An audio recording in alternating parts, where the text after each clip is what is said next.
서울의 번화가에서 조금 벗어난 오래되고 낡은 아파트 단지에서 있었던 일이다.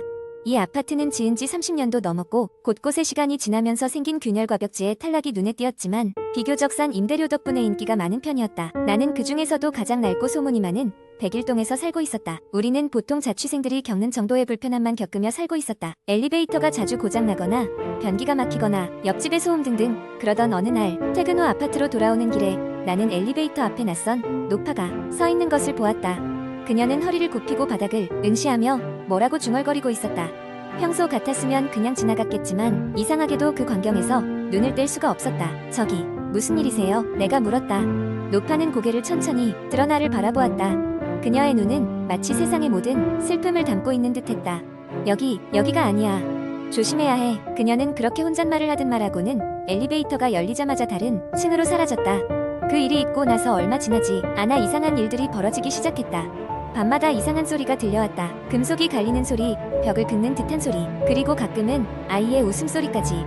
그와 더불어 밤에는 아파트 복도에 희미한 불빛이 깜박였고 항상 5층에서 시작되어 최고층까지 올라가는 엘리베이터에서 사람의 그림자가 보였지만 막상 문이 열리면 내부에는 아무도 없는 경우가 많았다. 이상함을 느낀 나는 이웃들에게 이야기를 나눠보기로 했다. 내가 만난 첫 번째 이웃은 나와 비슷한 또래의 한 남자였다. 그는 내 이야기를 듣고는 얼굴이 하얗게 질리며 말했다. 나도 들었어. 아니, 봤어. 근데 아무에게도 말하지 않는 게 좋아. 이 아파트에는 뭔가 있거든. 우리의 대화를 친절하게 경청하던 한 60대의 아주머니가 갑자기 끼어들었다. 그거 아마 백사모 때문일 거야. 그 집에선 항상 이상한 일이 일어났거든. 10년 전 그 집에 살던 가족이 갑자기 사라진 이후로 계속 빈집이야. 관리사무소에서도 들어가는 걸 꺼려하고 호기심에 사로잡힌 나는 그 백사모를 직접 확인하기로 마음먹었다. 어느 날 밤 친구와 함께 백사모 앞에 섰다. 문은 예상외로 쉽게 열렸다. 문이 열리고 내부로 들어가자 왠지 모를 한기가 몸을 감쌌다. 집안은 먼지로 덮여 있었고 마치 시간이 멈춘 듯 모든 것이 그대로였다. 식탁 위에는 녹슨 식기와 썩어가는 음식이 남아있었고 거실 한편에는 새 가족의 사진이 놓여 있었다. 그때 갑자기 뒤에서 문이 쾅 닫히는 소리가 났다. 함께 간 친구가 문으로 다가가 열어보려 했지만 문이 열리지 않았다. 그때였다. 집안에 참을 수 없는 울음소리가 울려 퍼졌다. 그것은 아이의 울음 같았다. 그리고 울음소리는 점점 가까워졌다. 땀방울이 맺히기 시작한 우리는 겁에 질려 뒤로 물러서던 중 도저히 용서할 수 없는 노싹한 느낌에 휩싸였다. 갑자기 거실 안 가족 사진이 스스로 떨어지며 바닥에 부딪혔다. 그 충격에 우리는 큰 소리를 내며 경악했고 울음소리는 점점 맹렬해졌다. 우리는 필사적으로 문을 밀며 열려고 애썼지만 문은 꿈쩍도 하지 않았다. 그 순간 나는 갑자기 얼마 전 보았던 그 노파의 얼굴이 떠올랐다. 그녀는 분명히 경고했었다.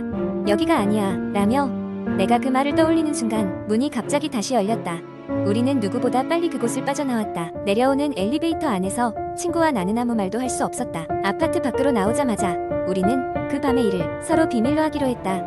이후로도 그 아파트에서는 이상한 일들이 계속된다는 소문이 거듭되었지만 나는 조용히 그곳을 떠났다. 시간이 지나 다른 곳으로 이사한 후에도 가끔씩 그 노파의 경고가 슬픈 목소리로 귓가에 맴돌곤 한다.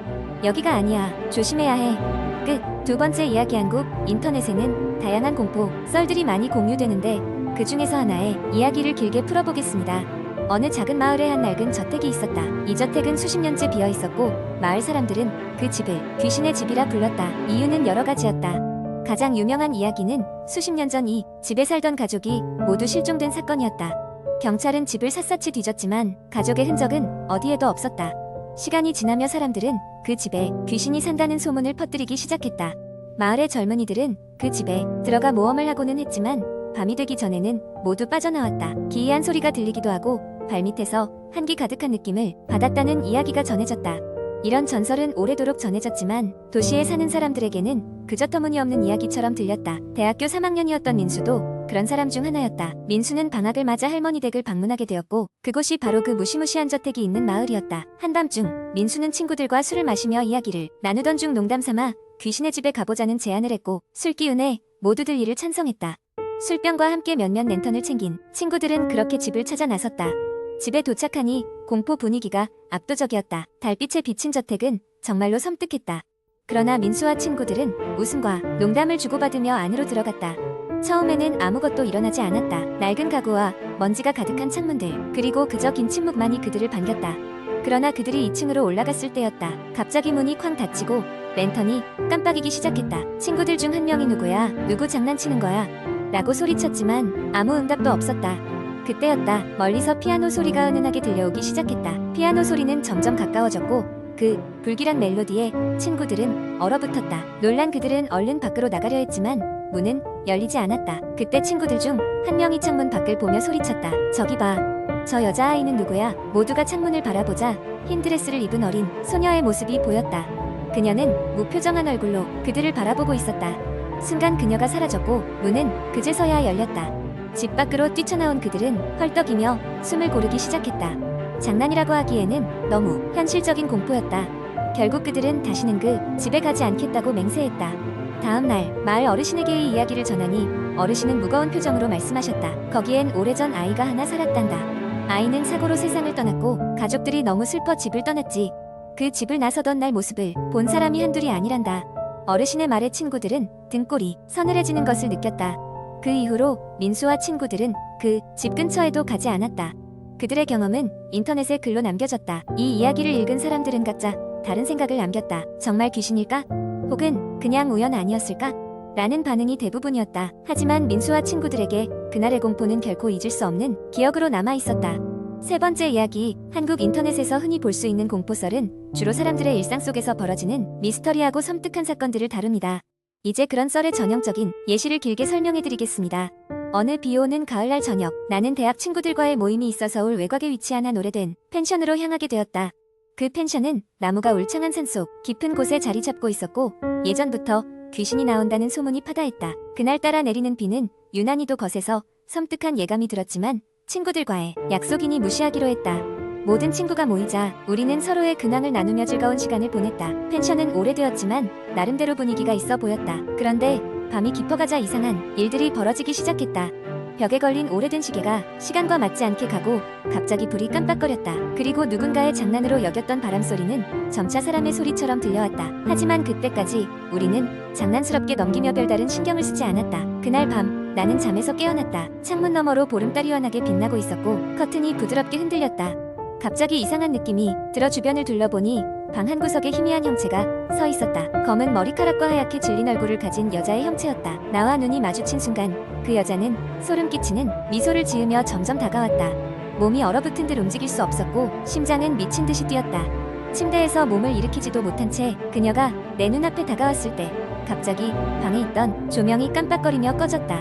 순간 방 안은 칠흑 같은 어둠에 휩싸였다. 내가 비명을 지르려고 했을 때 갑자기 친구 중 한 명이 방문을 열며 말했다. 무슨 일이야? 누군가 비명을 지르는 소리가 들리던데.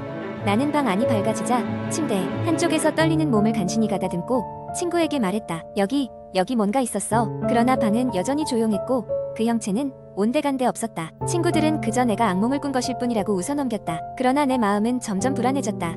다음 날 아침 식사 후 우리는 펜션 주인인 할머니에게 전날 밤 있었던 일을 이야기했다. 할머니는 놀라운 듯 우리를 쳐다보았고 작은 한숨을 내쉬며 말했다. 너희도 그 눈을 봤구나. 이 펜션은 오래전 화재 사건으로 목숨을 잃은 여인의 영혼이 머문다는 이야기가 있단다. 가끔씩 그녀가 찾아와 길을 잃은 이들에게 길을 안내해준다고 하더구나. 우리는 소름이 돋아 아무 말도 할 수 없었다. 할머니는 걱정 말하며 우리를 안심시켰지만 그날 이후로 친구들 중 누구도 그 펜션에 다시 가고 싶어 하지 않았다.